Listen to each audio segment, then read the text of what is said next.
And that's the secret that Indiana has. Our economy has pivoted highly into a technical economy. We're one of the leaders in automated assembly, so why not do it here? It's a great place with low cost of living, lots of people that want jobs, and an opportunity for us to be very competitive, maybe with Silicon Valley or the East Coast, in ways that they can't reproduce. Tactile Engineering produces a Braille tablet computer for visually impaired people. Well, imagine looking at a Doppler weather radar if you're a weatherman. Imagine reading a complex table of data if you're an engineer, or looking at a graph of a mathematical equation if you're a mathematician.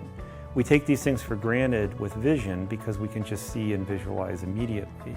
For a student who's visually impaired, that sensation has to come from their fingers. It's a tactile sensation. So we have given them a device that the pixels raise up and down and simulate Braille dots to allow them to interpret that data through their hands as opposed to their eyes. Each Cadence tablet is connected to a host device, which could be a computer, a tablet, or a phone. Here we see a laptop computer that's controlling what happens on the devices.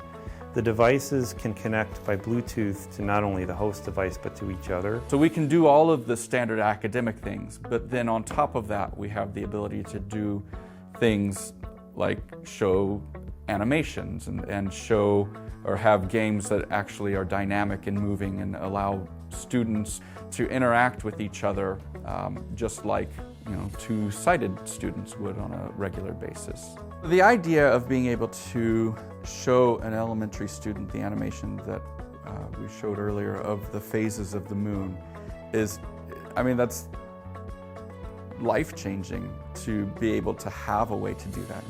We had a young man in Alabama who's suffering from brain cancer, had surgeries, and has lost his vision and partial hearing. His father sent me a video of his son playing games on this tablet, and he said this is the first time we've seen him smile and laugh in 5 years. We have a really diverse workforce, which has been exciting. Basically, people that have a positive attitude and are willing to learn. That's the most important thing. We have a number of different things that we would look for. Obviously, anything in engineering, mechanical or electrical engineering, computer engineering, programming, IT related is all very useful. People that have experience with machining or 3D printing. People that have some experience with production and assembly. Obviously, some of our individuals are people with disabilities to help us with product design and testing.